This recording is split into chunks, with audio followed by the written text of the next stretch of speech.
Usually when someone has low self-esteem, people often refer to it as a lack of something. For example, you might say someone with low self-esteem has a lack of confidence. But in reality, low self-esteem is caused by a surplus.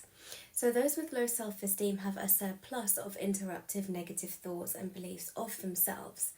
For example, if you're at a social gathering or someone with normal level of social esteem or can relax, laugh along with the conversation and just be present and engaged. But by contrast, someone with low self-esteem might interrupt their own thoughts every few minutes with some negative or unhelpful or inaccurate self-assessment, such as I'm being weird, they don't like me, they can tell I look weird or I'm walking weird. So if you look at it in this way, there's an additional form of commentary running in that person's mind by being self-critical, by analysing their thoughts or how they think they look to others, because there's this constant addition or surplus to how they feel about themselves, and they think or assume everyone else can see this about themselves, rather than just being present in the moment, being able to relax, share their thoughts, comments, and just be with people around them. What I want to show you today is how we can flip those thoughts and really look at the qualities that you do have and maybe the things that you're not really acknowledging about yourself. So if we look at these questions such as, what do you like about yourself, however small, fleeting? What qualities do you possess? What have you achieved in your life, big or small? What are the challenges that you faced in life and how did you overcome these? Even if it was messy, if it was difficult, I'm sure you still got through it, and how did you do that? What skills have you acquired over time, and what have people mentioned that they do like about you? How might another person who cares about you describe you?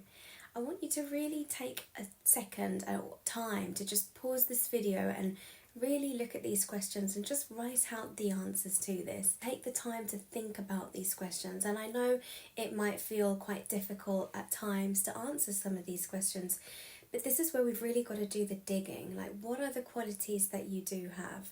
And by looking at this, we can really see who you are, opposed to the surplus of thoughts that are questioning who you think you are, such as jumping to negative conclusions or self-critical thoughts or how you think others may see you in a negative light. We want to really identify who you are, not what you think other people think of you or how you think you come across to others. We're looking at the factual evidence of this is you, how have you grown over the years, what has it taken for you to get to where you are at now, and what are you doing day to day that is a positive or that is helpful to you or others. Another way that we can look at this is by using the vicious flower in cognitive behavioural therapy.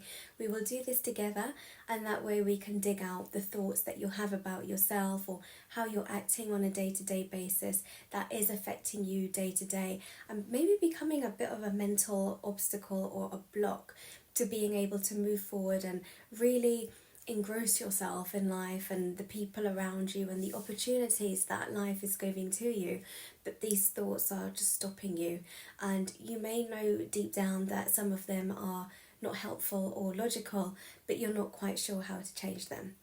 So yeah, what I want you to do is to grab a pen and a piece of paper, or you can download the worksheet that's in the link below, and what you will then do is fill out low self-esteem in the middle and the petals around. And these petals include avoidance behaviours, emotions, jumping to negatives, discount success, self-critical thoughts, I don't like how I look. And what we want to do is write down everything that comes to mind for each of these petals. So for example, self-critical thoughts, you might have thoughts of, I think I'm a bully, I think I come across this way to people, or what you would need to do is to really take the time to analyse the unhelpful thoughts that you have day to day about yourself. Discount successes, so this may be where you're not really acknowledging the achievements that you've done, such as your studies or helping someone, travelling, whatever it is. I want you to write down those successes, but you're not really kind of taking them into consideration for what you've done. I don't like how I look is more about your physical appearance, things that you think are negative or you just generally don't like about yourself. Emotions may be anxiety, stress, frustration, feeling down, sad, Whatever it is, write that down as well. Avoid is more the behaviours of the things that you don't do as a result of the low self-esteem. So for example, it may be that you're avoiding social events or putting things off that you want to be doing, but because of the emotions that you've got or how you're feeling, it's stopping you from doing the things that you kind of want to take, like the opportunities. So I want you to take the time to fill out this vicious flower, write everything down, and then we're going to flip it. This is an easy way for you to therapy yourself by using the tools that we would use in cognitive behavioural therapy. And I want you to be very mindful that this isn't an overnight fix, because what we're doing is we're cognitive restructuring. Now, what cognitive restructuring is, it's almost like we're rewiring the mind to really look at what we have and different ways or alternative ways of life and things and how we see ourselves. Now, just as it took time for you to start to think about yourself this way, it will take time to do the reverse. So in CBT, if we were doing this face-to-face, this could take a number of weeks, usually 6 to 8 sessions, but sometimes it takes longer for others, dependent on where they're at and, you know, what changes they want to see, and doing more deep inner work, whether that's to do with the past or childhood or whatever, whereas sometimes some people just want to do the CBT work of building their confidence. So if we flip this, right, and you would then have another sheet of paper with the same vicious flower, but you would just have low self-esteem in the middle. So we would then look at the self-critical thoughts or whatever petal you want to start with, and I would want you to then challenge this. Are there any other ways of you seeing this? What are the alternative thoughts?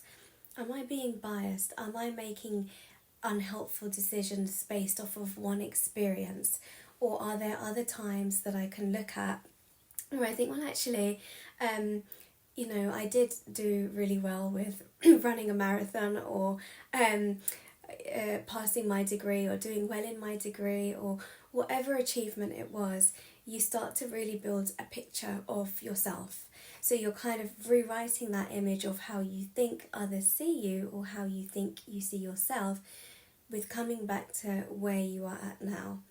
So for example, if you have self-critical thoughts, I want you to then write out the facts of that critical thought, or are there other ways, again, of seeing that self-critical thought? Is there other evidence to suggest that you are a bully or you are not a good person?